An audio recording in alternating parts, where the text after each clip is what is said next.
What is a villain? Well, a villain is a person who's motivated purely by their own lusts, desires, and greed, irrespective of the pain they may cause you, or even inspired by the pain they may cause you. Shakespeare is a wonderful word painter.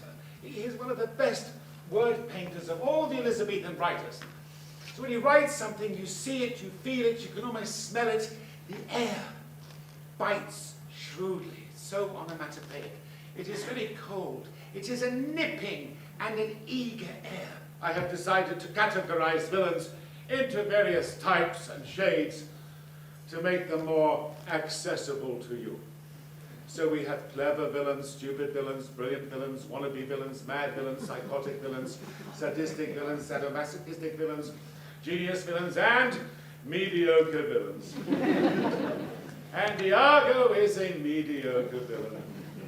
A genius villain is far, far more dangerous because we respect genius. We think if a person's a genius, why should they have to be a villain? If God has given you such wonderful mental powers, and that's why the genius is the most dangerous of them all, because you're so unsuspecting.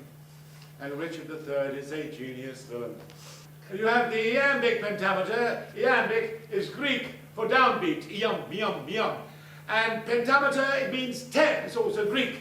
So you divide iam, iam, iam into 10, and you get 5. Now where's the winter of a discontent? And you must never forget to breathe at the end of the line. Now with the winter of our discontent. The play's the thing where I'll catch the conscience of a king. So Hamlet sits down and writes literature's first lie detector test. He takes all the evidence of the ghost, puts it into a little playlet in perfect iambic pentameter, and gives it to a group of unemployed actors to play before the king.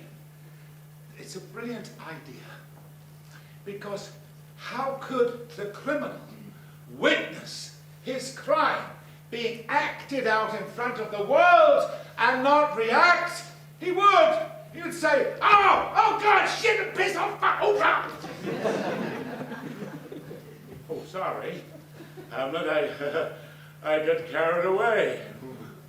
Oh, Hamlet, revenge, my foul and most unnatural murder!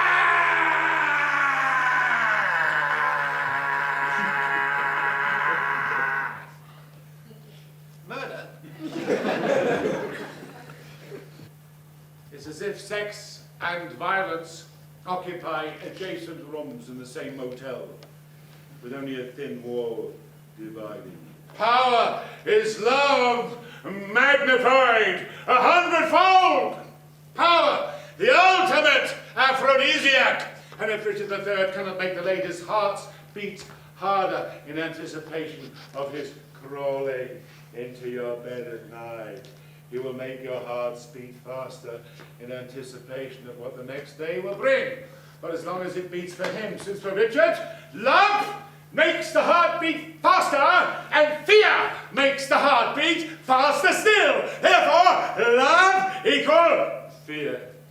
Come, you spirits that tend on mortal thoughts, unsex me here, and fill me from the crown to the toe, top full of direst cruelty. Make thick my blood. Stop up the access and passage to remorse. What is she saying? Shakespeare is always very specific in his language.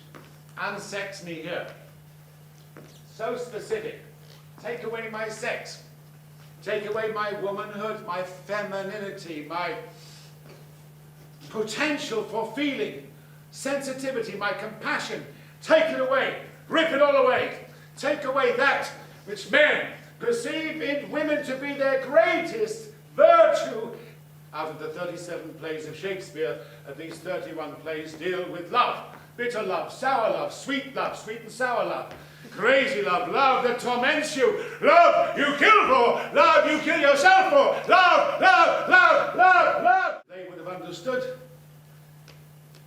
A man saying, I'll be a villain if I cannot get love.